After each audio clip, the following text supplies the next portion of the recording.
లేవియ కాండము 9వ అధ్యాయము. 8వ దినమున మోషే అహరోనును అతని కుమారులను ఇశ్రాయేలీయుల పెద్దలను పిలిపించి అహరోనుతో ఇట్లనెను, నీవు పాప పరిహారార్థ బలిగా నిర్దోషమైన ఒక కోడెదూడను, దహనబలిగా నిర్దోషమైన ఒక పొట్టేలును యెహోవా సన్నిధికి తీసుకుని రమ్ము.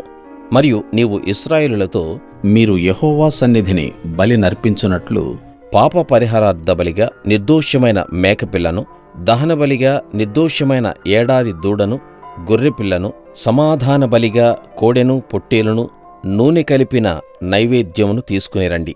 నేడు యెహోవా మీకు కనబడును అని చెప్పుము.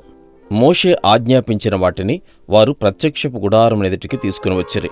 సమాజమంతయు దగ్గరకొచ్చి యెహోవా సన్నిధిని నిలువగా, మోషే, మీరు చేయవలనని యెహోవా ఆజ్ఞాపించినది ఇదే, అట్లు చేయుడి.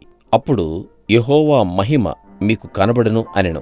మరియు మోషే అహరోనుతో ఇట్లనెను, నీవు బలిపీఠం వద్దకు వెళ్లి పాప పరిహారార్థ బలిని, దహన బలిని అర్పించి, నీ నిమిత్తమును ప్రజల నిమిత్తమును ప్రాయశ్చిత్తము చేసి, ప్రజల కొరకు అర్పణము చేసి, యెహోవా ఆజ్ఞాపించినట్లు వారి నిమిత్తము ప్రాయశ్చిత్తము చేయుము. కాబట్టి అహరోను బలిపీఠము దగ్గరికి వెళ్లి తన కొరకు పాప పరిహారార్థ బలిగా ఒక దూడను వధించెను.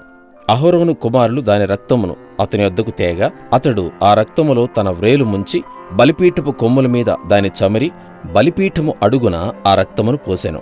దాని క్రొవ్వును, మూత్ర గ్రంథులను, కళేజం మీది వపను బలిపీఠం మీద దహించెను. అట్లు యెహోవా మోషేకు ఆజ్ఞాపించెను.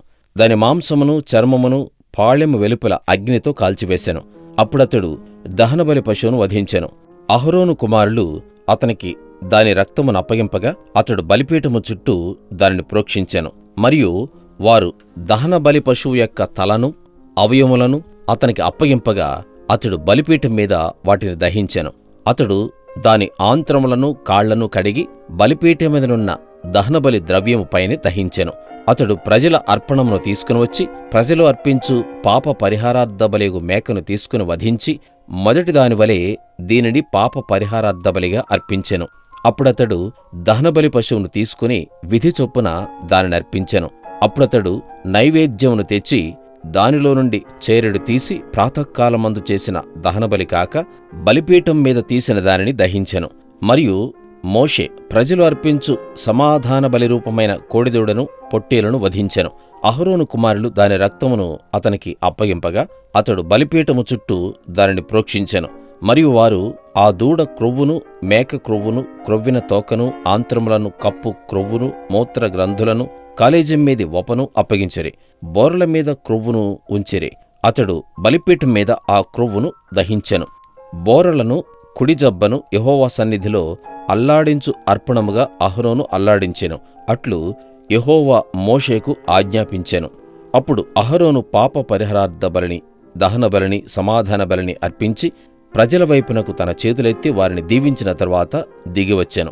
మోషే అహరోనులు ప్రత్యక్షపు గుడారంలోనికి పోయి వెలుపలికి వచ్చి ప్రజలను దీవింపగా, యెహోవా మహిమ ప్రజలకందరికీ కనబడెను. యెహోవా సన్నిధి నుండి అగ్ని బయలువెళ్లి బలిపీఠం మీదనున్న దహనబలి ద్రవ్యమును, క్రొవ్వును కాల్చివేశెను. ప్రజలందరూ దానిని చూచి ఉత్సాహధ్వని చేసి సాగిలపడిరి.